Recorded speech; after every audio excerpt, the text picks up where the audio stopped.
আমার শ্বশুরে ওনার কাছে নাকি বন্ধক থুছিল, এই দাবি করে, মিথ্যা দাবি করে যে 90,000 টাকা বন্ধক থুছিল।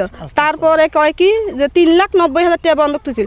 তারপরে কি মিথ্যে মিথ্যে মামলাগুলো দিয়ে আমাদেরকে 3-4টা মামলা দিয়ে মিথ্যে মিথ্যে মামলা দিয়ে হ্যারেস করলো। আমরা কেস যখন কাগজ ফেলে দেয় 2 তারিখে মামলাগুলো আমরা রায় পাই। তারপরে যে গাছগুলো কাটি কাটি এইরকম করে ক্ষতি করে, অন্যায় করে, আমরা না হয় অপরাধ করছি, কিন্তু গাছগুলো কি অপরাধ করছে তার কেন আমরা বিচার পাই না? আমার বাপে 16 সালে আমাকে সম্পদ দিছি, দেওয়ার পর তখন থেকে আমি ঢাকা আসলাম। ঢাকা হঠাৎ আসি 5-7 বছর পর আসিয়ে ধরো জমিনে আমি দাবি করি, তোর কিসের জমিন, আমরা মুখে জমিন কলা করছি, তোর কাগজপাতি যতই থাক, তোকে আমি জমিনে দুধটা দিই। এইভাবে তালবাহানা করতে করতে 2 বছর আমাকে হয়রানি, গরিব মানুষ হয়রানি, কেস মাস শেষে মাথাতে আমার রাস্তার সামনে এই 4-5 জন মিলে আমাকে মাথা চোট মারল। সেই মামলা কোর্টে চলতেছে।